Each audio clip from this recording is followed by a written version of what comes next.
Can you believe that ancient Egyptians had intercourse with dead people, animals, and siblings? They also thought semen came from the spine. The story that follows will shock you. In contrast to how it is today in the West, sex in ancient Egypt operated along quite distinct axes of pleasure and propriety. But that doesn't mean that people in ancient Egypt did everything they could think of or that they were constantly having fun. Ancient Egyptians believed that depictions of animals engaging in sexual activity were less offensive than depictions of humans. The history of sexuality in ancient Egypt includes depictions of sexual relations with animals, with corpses, and with siblings. If you thought the Romans and Greeks were exceptional when it came to bumping ugly people, you haven't seen anything yet when it comes to ancient Egypt. This is history made easy. Have fun. Noticeably, the ancient Egyptians practiced early kinds of birth control and had stringent laws against things like adultery. The majority of people are aware that the ancient Egyptians performed mummification, and that they also preserved records of their actions, which prepared the way for advancements in sexual activity in the centuries since necrophilia occurred during the embalming process. Necrophilia is a circumstance in which an individual enjoys having sex with the dead for sexual purposes. Unfortunately, not all embalmers treated bodies with respect while mummifying them. According to the ancient writer Herodotus, there were stories of at least one embalmer having sex with a corpse of a beautiful woman, which raised concerns about embalmers having sex with renowned or particularly gorgeous women's bodies. The public disapproved upon the practice, and embalmers may expect to be publicly shamed if their colleagues found out they had used a corpse for sexual gratification. In order to prevent necrophilia, families did not quickly hand over the bodies of deceased women who were known for their outstanding beauty. This was done to protect against the practice. Instead, the families chose to wait a few days in order to allow the corpse to become partially decomposed.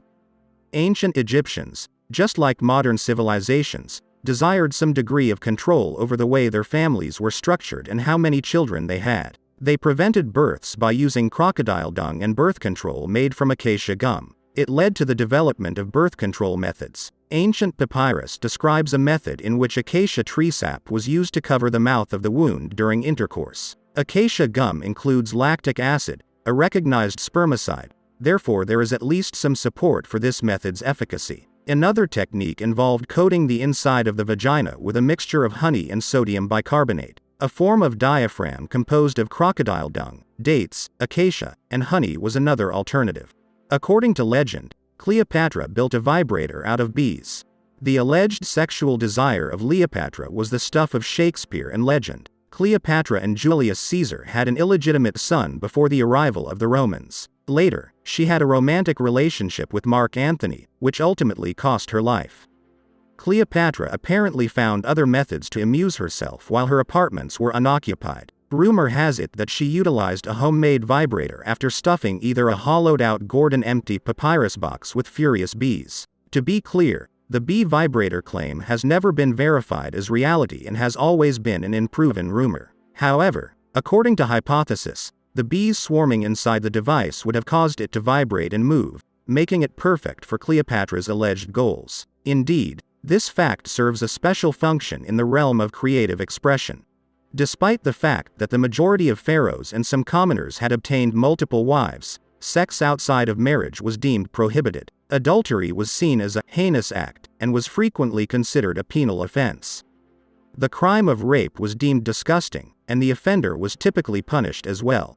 Even though sexuality was a relatively unrestricted component of Egyptian society, there were limits even among the Egyptians. However, premarital sexual activity was not considered taboo and was commonly performed. As previously stated, rulers frequently took wives in order to form political alliances with potential allies. However, this was exploited, since we now know that Ramses II fathered more than 90 children. In ancient times, bearing more offspring assisted a man's social advancement.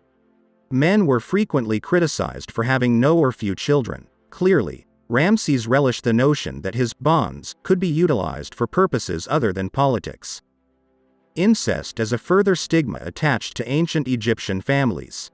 Incest is an act among kinsmen, per definition. The pharaohs and upper-class people were more likely to engage in this behavior in urban locations. This might be because only specific people were pure enough to build a bond with, because royal succession was connected to privileged organizations. This tradition is also common among cousins of English, Greek, and Roman origin. The Egyptian pantheon of deities, which included the well-known brother and sister duo Osiris and Isis, supported the notion of incest. In ancient Egypt, incestuous relationships appear to have been successful because siblings are typically split up throughout the sensitizing years. Early sex segregation can sometimes result in older, voluntarily consummated sibling marriages. To put it another way, if they are not reared together, they will not view themselves as family and will be more inclined to develop a sexual bond later in life. Ancient Egyptian hieroglyphics, dating back to before 30 BC, shows people sleeping with various animals.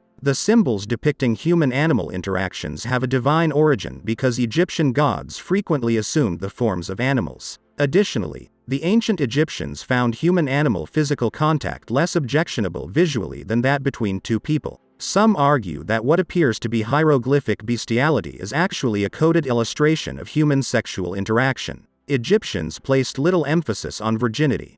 Getting married as a virgin held no significance. As long as it occurred between two unmarried individuals, there was no stigma associated with premarital interactions. Also, virginity did not have the same religious meaning as it had for the Romans, who equated female virginity with goodness and saw sexual restraint as a virtue. Cheating on one's spouse was a major no-no for women. But premarital relations were acceptable. If you were a woman and married, you were more or less trapped in that arrangement. Extramarital affairs were a serious moral and social taboo for ancient Egyptians because they viewed married women as especially precious. Therefore, it is not surprising that the sanctions for adultery were so severe. Both persons involved in a consenting affair with a married woman may be flogged, disfigured, or even executed. Obviously, a married man who slept with a single lady would only face disgrace from society. In ancient Egypt, divorce was only permitted under two circumstances: infertility or adultery on the part of the woman. Masturbation was clouded in mystery. In creating its gods and goddesses, ancient Egyptian myth did not consider the physiology of human birth. Atum, the first god, is said to have emerged from nothing, generating himself from a pool of primordial ooze, and then setting to work building the world. First, however, he had to engage in a bit of masturbation. Almost immediately after, he spat the god Shu and goddess Tefnut, and these, in turn, gave rise to even further pantheons of deities and cultural innovations.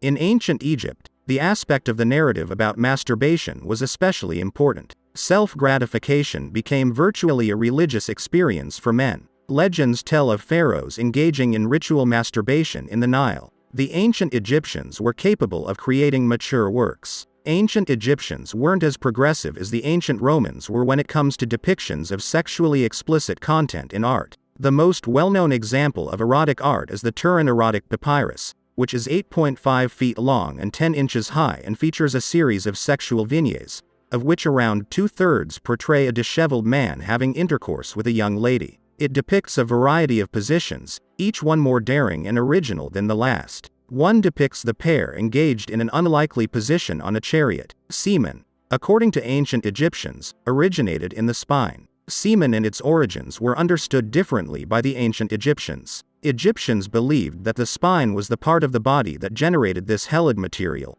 despite the fact that semen plays a high and spiritual role in many of their mythology. In particular, they believed it originated from a sacred vertebra in the spinal column, and this belief persisted as reality for years after. Even Plato, who described semina as a gentle flow from the spine, concurred.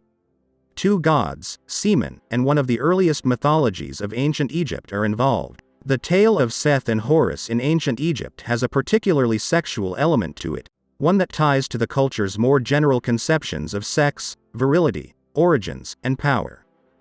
In the tale, Seth makes an effort to pierce Horus while the gods Horus and Seth, who have a tense relationship, are resting. The other gods would shun Horus if they learned that he had been the object of that pairing.